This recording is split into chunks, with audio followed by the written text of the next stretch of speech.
On top of the new Citadel Daymore gameplay that Treyarch just dropped, they've also just dropped the Season 1 Reloaded patch notes for Black Ops 6 Zombies, and we're diving into all of the changes, including changes to high rounds that will make it both easier and harder. Jumping straight in because there are so many changes. The first is that they have reduced the number of Mangler spawns at mid to high rounds, which has definitely been needed. This has been sorely requested by many players for weeks now, and finally they've addressed it. So the ramp from the insane amount of Manglers from round 30 onwards should now be a lot slower, and they've reduced the number of Mangler spawns full stop, which is great. Underneath it, they've implemented a maximum cap on active Manglers in the game, ramping up until the cap is released at round 100. So that is a very, very good sign. So now a lot less Manglers, but at the same time, if you're camo grinding and you need to get special zombies, you might want to get on this sooner rather than later before the Manglers are heavily reduced. They've also reduced the Mangler's arm cannon health, so it should now be a lot easier for you to shoot its cannon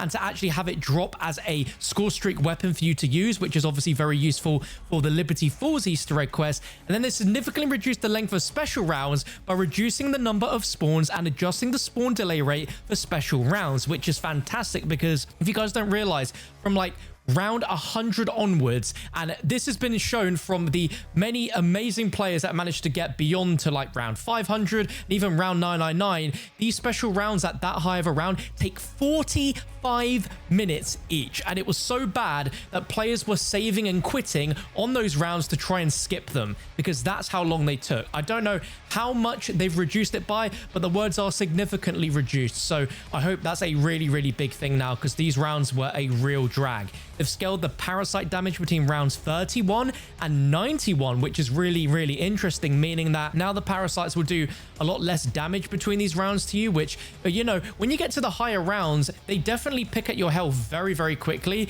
And on top of the zombies already taking a lot more damage to you at that point, it maybe was a little bit unfair and not scaled so well. So that's been addressed. But a really massive one is they've slightly buffed the zombies now in higher rounds, where slightly increased damage scaling for base zombies at round 150 to 400. So when you get to a certain point in zombies, the zombies will do quite a bit of health and damage to you when you're on a high round, and I think it might be about like 90 damage or so. So they're really fast and they can do a ton of damage, but they sort of stopped at that point. So now Treyarch have thought, hey, people are getting to high rounds a bit too easily, so we've increased the damage scaling for the base zombies between 150 and 400, which means that between these rounds they're going to be doing even more damage. And I don't know how much damage they're going to do at round 400, but it could literally be as much as a 2-hit down if they really wanted to do that. I mean, only time will tell once this all drops tomorrow. They've also addressed an issue that would prevent zombies from spawning normally after loading a save. That's very interesting, but potentially might address a bunch of bugs and glitches people might have been using to change the way that zombies spawn and make rounds go quicker. Don't know if that's going to be specifically for a trick with Terminus, but there is Terminus below, so we'll get to that in a moment. We've also addressed an issue where rarely all players would be downed without a way to revive and have to wait to bleed out before the match would end. I've never come across that myself. Maybe you guys have as well. That's very interesting. And they've addressed an issue in split screen where player 1 would not spawn with the correct loadout. That's kind of wild, but Terminus, they've got quite a few different issues that they've addressed here. So the first one, that they've addressed an issue where the AFK timer was not present on directed mode. Wow, I didn't even realize that was a thing, but specifically Terminus directed mode, the AFK timer did not exist until now, which is kind of crazy. Here's an issue that caused additional amalgams to spawn in when loading a save. Now, this is something that I'm not particularly happy with because this was a great way to get the Fatale Dark Ops and get 2 amalgams in. So if you had an amalgam in the round, you saved and quit and loaded back in, it would respawn the one from the previous game session. But then because you're on a round with an elite, it would spawn in another one. So Treyarch have now fixed that. So to get the Dark Ops Fatale, you're probably going to have to keep an amalgam over the course of several rounds, which is going to be a little bit more frustrating for those that haven't got that yet. Address an issue where using the Beam Smasher's alternate fire mode on a camera would display immune text. Very interesting. So a lot of people have been hunting side Easter eggs where there are cameras on both maps. And interestingly, using the Beam Smasher's alternate fire mode on a camera would display immune text, which sort of might give the hint and impression that that could be an Easter egg item. Apparently that was a thing. I did not know that, and that's been changed. And they've addressed an issue that sometimes causes incorrect iconography on the minimap during the boat race. Again, didn't notice that. Interesting. Now, Liberty Falls. We've got an equal number of changes here. Oh, and there's weapon changes as well. This is all brand new, so this is all new for me. We're diving into this all fresh together. But Liberty Falls, they've addressed an issue where an abomination could spawn outside the exfil zone during an exfil attempt. A little bit of a spelling error there. Exfil attempt. And I didn't know that could happen. Addressed an issue where parasites could spawn in Liberty Falls. So people have had that. And people were going, wait a minute, did we trigger some sort of Easter egg? Is this linking Terminus? What's going on here? That's apparently a bug, and parasites were not supposed to spawn in Liberty Falls, so that's now fixed. And they've addressed an issue where vermin could end up on the roof when attacking the player in some locations. So I've never had that issue, but that's interesting. And address an issue where zombies could get underneath the forecourt. Very interesting. All right, weapons. Oh, okay, so this is big. So they've added the Krig C, the Sorg, the Siren 9mm, and Power Drill to the Mystery Box and Vault Armory. If that's going to affect how you get the Dark Ops for getting all the box weapons, I don't know. That's interesting. Maybe you'll now have to get those as well to get that. Address an issue where the AK-74 would have downward recoil, and address an issue where some weapons would have the wrong rarity displayed. That's quite a bad bug to have, so I'm glad that's fixed. But oh, wonder weapons. Have we had some nerfs? Have we had some buffs? No. So for the Frostodyne Model 23, addressed an issue where the alternate fire could be used without a cooldown. So I saw this recently where, yes, there was a way for you to be able to use the alt fire and immediately have 100 ammo ready to use it over and over again. Obviously, that's an unintentional bug feature of the weapon that wasn't intended originally. So I completely understand that them fixing that. So now you're going to just have to use the wonder weapon like normal, which has already been very, very powerful and could really be the best wonder weapon in the game as it has infinite damage. Ow, for perks. Okay, interesting. So Juggernaut got something fixed where the reactive armor augment would stun brain rot charmed zombies. So that was not supposed to happen, apparently. Very interesting. And improved the lighting on the perk machine. I never thought there was anything wrong with it, but maybe when it's in Citadel Day more, it might have looked slightly dark, and I guess because it's in a dark room from what we've seen, so that makes sense. And the Wonder Fizz machine would now appear on the map when loading a save past round 25 without needing to progress to the next round. So that was a very obvious bug where, yeah, you'd have to progress the round in order for it to respawn, and I guess that was just a bug tied to the save and quit feature. Oh, field upgrades. So oh, we've got quite a lot of bugs and things fixed here. So Tesla Storm, unlock reward as part of the Merry Mayhem event. So if you guys aren't aware, the brand new field upgrade, as well as the new Gobblegum, is tied to a community event, and Tesla Storm is one of them. Dark Flare, they addressed an issue where Dark Flare could be activated without being fully charged. So that was a bug where if you paused and swapped to a different one and then back to Dark Flare, it would be recharged. Don't know why it was specifically that one. That's now fixed. And Quick Revive, addressed an issue that caused Dying Wish not to account for armor mitigation. Okay, that's very interesting. So maybe you won't lose your Dying Wish so quickly now. Aether Shroud, closed an exploit that allowed players to go through doors and barriers without unlocking them with the Burst Dash Augment. So that means if you guys love skipping some of the zip lines on Liberty Falls, unfortunately, you can no longer do that with Aether Shroud.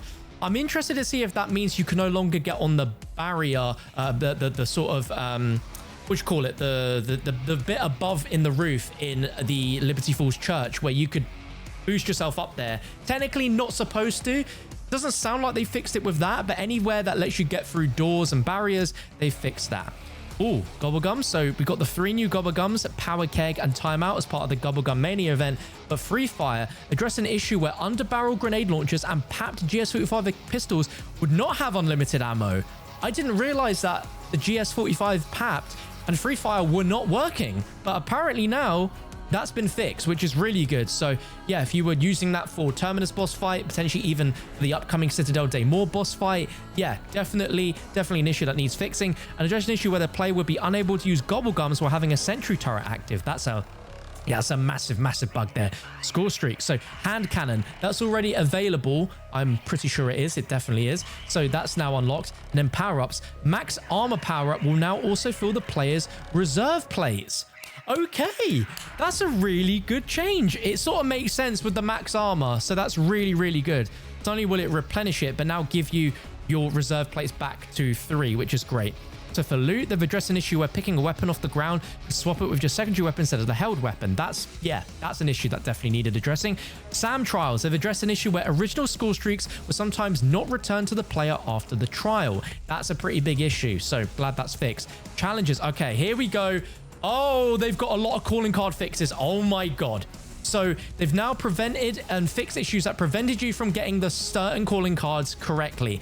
Endless Barrage Prestige 1 challenge, Madness Career challenge, Kunoichi Dark Ops challenge. I didn't have a problem with that one. Some people might have. Sticks and Stones Dark Ops challenge. So they might have fixed it so no longer is it so precise with the critical kills. If you get that, you fail this challenge. Splash Damage Trophy Hunter challenge, Liberated Dark Ops challenges. Interesting. I didn't know there was an issue with it, unless they've now fixed it where the save and quit and then you can just beat it within the 30 minutes from the resume. Maybe that's what they've done. The Gumption Kitted Out challenge and the Hide and Seek Fresh Meat challenge. So interesting. Go ahead and try these out. Let me know what was changed and if you can do them now. Reduce the amount of progress needed to complete various zombies daily challenges.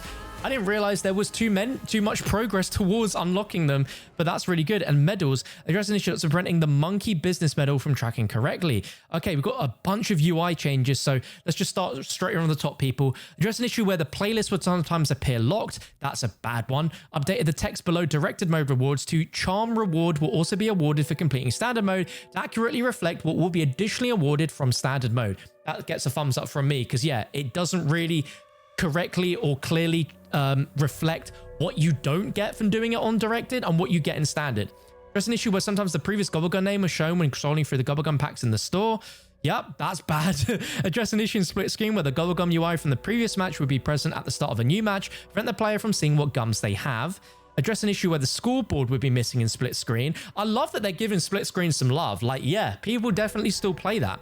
Address an issue where the center dot crosshair would disappear in third person. That's pretty big. Updated the ping icon for the Krig C and addressed some text inconsistencies. And stability, various stability fixes, which we always love to see. Very, very nice stuff.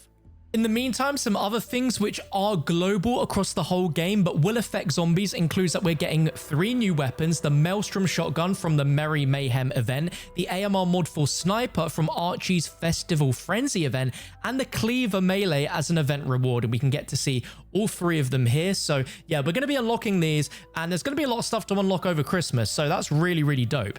If we go down, there's also the new round burst mod conversion, which will convert the XM4 into a 3-round burst. That could be really good in zombies. And a 3-round burst mod conversion for the compact 9.2 SMG that will be from the Merry Mayhem event and the Archie's Festive Frenzy event. And if we scroll down a little bit more, there's also just some stuff for multiplayer. Then we've got a ton of information about zombies. All of it we've already gone over in previous videos, so it's nothing new. It's going over the new Gobblegums, the new zombies training course, the new Jingle Hells limited time mode. But then globally, the only really important things is that CDL, ranked play, and incentive camos can now be equipped to any weapon, regardless of whether all 9 military camos have been unlocked for that weapon in any mode. And the biggest thing is that stick sensitivity on controller has been changed from a 1 to 20 scale to a 0.1 to a 4, which will give you much finer control over your values and more transparency on the effect of their changes. And so they've gone ahead and shown you what basically all the new numerical values are.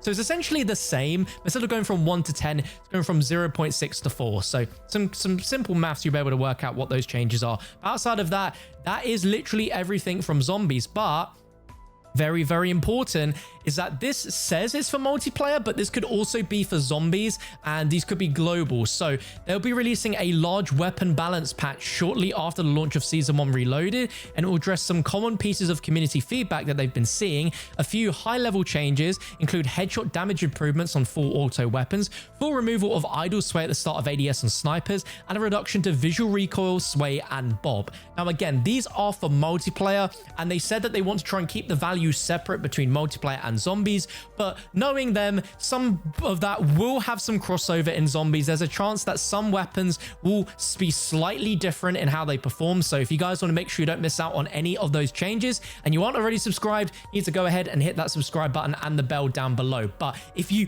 somehow missed earlier, there was brand new Citadel Day more gameplay from Treyarch, which dropped ahead of tomorrow's release. If you missed that, then go ahead and check the video appearing below me on your screen right now. But if you found this video informative, useful, let me know, share it with a friend, share your thoughts on these patch notes down below, drop this video a thumbs up before you leave, and again, click that gameplay. I'll be with you in just a moment to join you and watch that footage.